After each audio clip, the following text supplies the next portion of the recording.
This minisode is powered by XBets. No, I love that. And so, if you don't mind, let's keep on the topic of BP setup and rounds. I know that a couple of weeks ago I did a podcast over this. What do your rounds look like? And you mentioned that you've got 3 groups on defense. Are they playing it live off the bat, like team defense, or just they're trying to get their work in? No, live off the bat is the preferred for 2 of the 3 rotations. So being that we have outfielders, so usually you'll have 2 outfielders at least at each position. So we want them to rotate through. And so they're not getting every rep that they're getting, this group, he can be on and this one can take off. I think that's an important thing. And then getting them to play a different position for their next rotation, because I want outfielders to have that flexibility.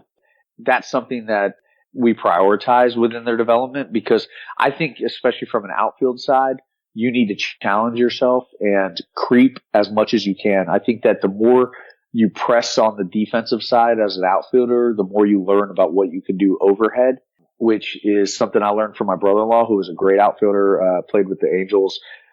When he was in junior college, he really took off defensively, and he was a football player.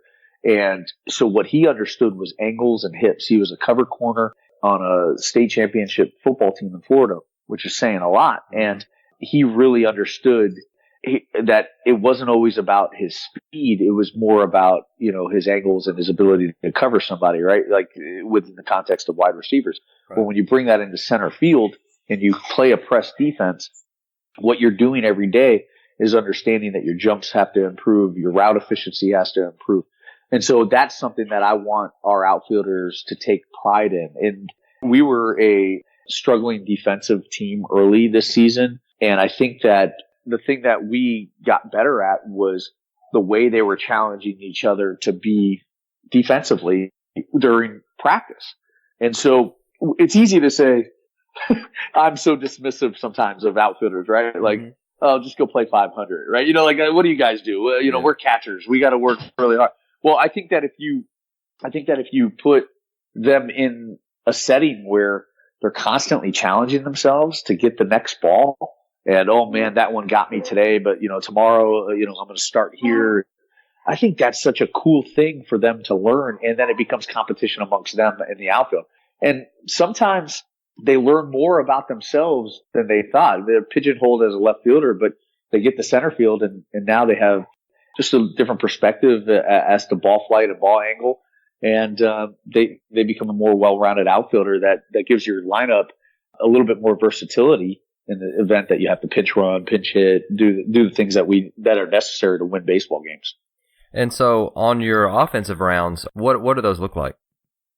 I definitely change it to the group. And so I think that sometimes we have a 4-hole catcher who he leads our program in a lot of major categories, like over the course of a career. It's going to be probably a top 5 round draft pick this year. And so, I do believe in bat control, and I do believe that he needs to understand how to, hit and run or hit behind the guy. But he has the ability he doesn't have to get a guy over. He can hit it over the outfielder's head, to right center. And so, using, I think an individual approach is, I have a general template, which would be, we're going to have either 2 bunts or 4 bunts, depending if the player has a drag push in it. So 4 bunts, 3 backside, and then we're going to go 2 back, 2 in. Then our next round will be three stingers is what we call them. And stingers are, remember in the old Peanuts where Charlie Brown used to have line drives hit at him by Lucy, like right back at him, and his hat would fall. Well, that's kind of the concept behind it. We want guys to really drive baseballs through the batter's box, and a stinger is a hard hit, squared up ball to the backside. And really what that is when you tell people to hit backside, they often try to use the line. And I don't like the line. I think I want them to understand that if they hold the angle in their barrel, a backside hit could be, if I'm a right-handed hitter, to the left of the shortstop. A one-hopper through the second baseman. It doesn't have to be forced to the line, because I think that's when our swings get the pushiest. And so I try to stay away from that. So our idea is, I want to create low trajectory line drives through the middle of the field, because there's a high percentage of hits through the middle of the field. And so that's something that we emphasize every day. And then we get into our gap rounds. And so usually it'll be 4 to 5. I actually do this on purpose now where I say 4 to 5, because if they hit 4 good swings off and they feel good, get out of the cage. Mm-hmm. And I think that it's important that they're taking ownership also. And then the last round we'll do a 3, and sometimes we'll do just a round of 1, which is what we call Sharks Win, because I want to put them in an environment where they hit a walk-off hit at least 3 times a week. That'll be my goal, that they get that as time permits. And so using a reward system too, I think helps during the batting practice of, some of your guys really like to swing. And so when they're catching fire and driving balls to the big part of the field, I like to keep them in the cage. So now that round of 4 to 5 becomes 6 to 7, which I'm okay with. I throw 98% of the baseballs ever thrown on our field in batting practice are thrown by me. I kind of have one of those rubber catcher arms from my, I guess I'm just fortunate, and knock on wood, it continues. But I really like coaching the hitter from that viewpoint, because that vantage point, I can control the baseball. If he's struggling to drive a ball backside, I can manipulate the ball, necessarily not on the black, but put it hopefully more to the white to give him a little bit more of a drivable pitch. I think it's really important to have a good BP thrower, and I think it's really important to the BP thrower is working with the hitter so that they can execute. So that's sort of like a nutshell of what our batting practice looks like. AXBAT has a special offer for our listeners. The AXBAT Speed Trainers, powered by Driveline Baseball, are a revolutionary bat speed training system that utilizes a mix of overload and underload weighted training bats to promote bat speed, power, and precision hitting. This month, Axe released their newest training bat, the Axe Long Trainer. The Long Trainer is a 37-inch, 37-ounce training bat that helps high school, college, and pro hitters improve their bat path and increase bat speed. It comes with data-driven training programs from Driveline Baseball for in-season and off-season development. Go to axbat.com and use our code AOTC at checkout to save 10% on your purchase of AXBAT training products, including all of the AXBAT speed trainers and wood bats. AXBAT, your fastest swing starts now.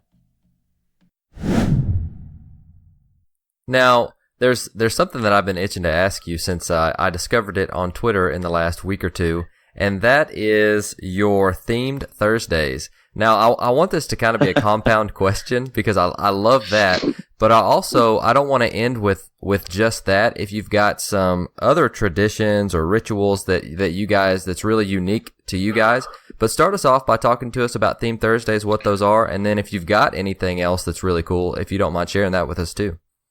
So themed Thursdays are in the spring, to break up the monotony of what practice is. We went to a design practice prior to a series, and it become themed Thursdays, but it's a PFP drill that's all inclusive of basically every play an infielder and pitcher in combination can make. So we end up turning double plays at every single position, including 5-4-3s and 1-6-3s, and then catchers throw to bases, and it's a really cool drill, and it's a compound drill. And it started with, we were going to wear bucket hats. So it was on Thursdays, we allowed them to wear bucket hats, right? Thinking that it would be a little bit cooler for them from the perspective of the South Florida sun. And so that's how it started. And then one day we came up with a theme, and we said, everybody wear like a sports jersey. And so everybody started wearing a sports jersey. So you had football jerseys, basketball jerseys, and we have one guy especially who really loves the White Sox. And I think every single piece of apparel he has is a White Sox jersey. So he was excited more than anybody. And then when it really became a monster was we had a former player, his name is Justin Garcia, and he hit 26 home runs for us in the spring of 2015. And, which is a ridiculous feat in itself. He had 4 through like March 4th, and he hit 22 of them like in the next 2 months. It was just nuts. Really strong guy and a really unique personality, infectious kid. He talks so much, and he's such this big personality. And, my goal was always to keep him focused, and he and I had our battles. There's no doubt about it, but he's also probably one of the most loyal alumni I've ever had. And I think he's a unique character. And so one day we had the Justin Garcia Day at the baseball field. Now, he was a professional player with the Houston Astros at the time. And so he was training, and our guys all dressed up as Justin, and they had been teammates with him. And it is just amazing. Like, and so, like, he's a big, muscular bound dude. And so they wore V-necks, and they had, just flashy sunglasses on. Very Miami-ish. And we actually filmed it. There's a pretty cool film. We have a great media guy. His name's Michael Callahan, and he has a passion for baseball as well as the media, that content that he creates. And he came and he highlighted Justin Garcia Day, and it was just epic, right? And so it really became a thing that they wanted every single week. And so, my job, it typically is tasked with creating what the theme is every single week. And so, this year, just a couple weeks ago, with the Masters, we did the Masters, and this is a pretty cool moment. Is that all our guys were dressed in golf polos and pants, and they filmed a funny commercial about a tradition like nothing else with the Masters, where one of our players is walking with a golf bag with baseball bats, baseball's going on in the background. And then on top of it, we film brownie points every Thursday prior to a series, which brownie points you referred to earlier is it's just our series preview, and it's become kind of a goofy, fun thing, like where our sports information director and I sit there and they ask questions. And so, you'll see all the guys doing our drill work behind us, and they're all in their theme. And I'm telling you, we have the best practices we have all year. Are always on Thursdays, because the guys get geared up for it. Again, there's an excitement to be at practice, which I think is a very important thing. But a funny story is, so we were doing the Masters practice.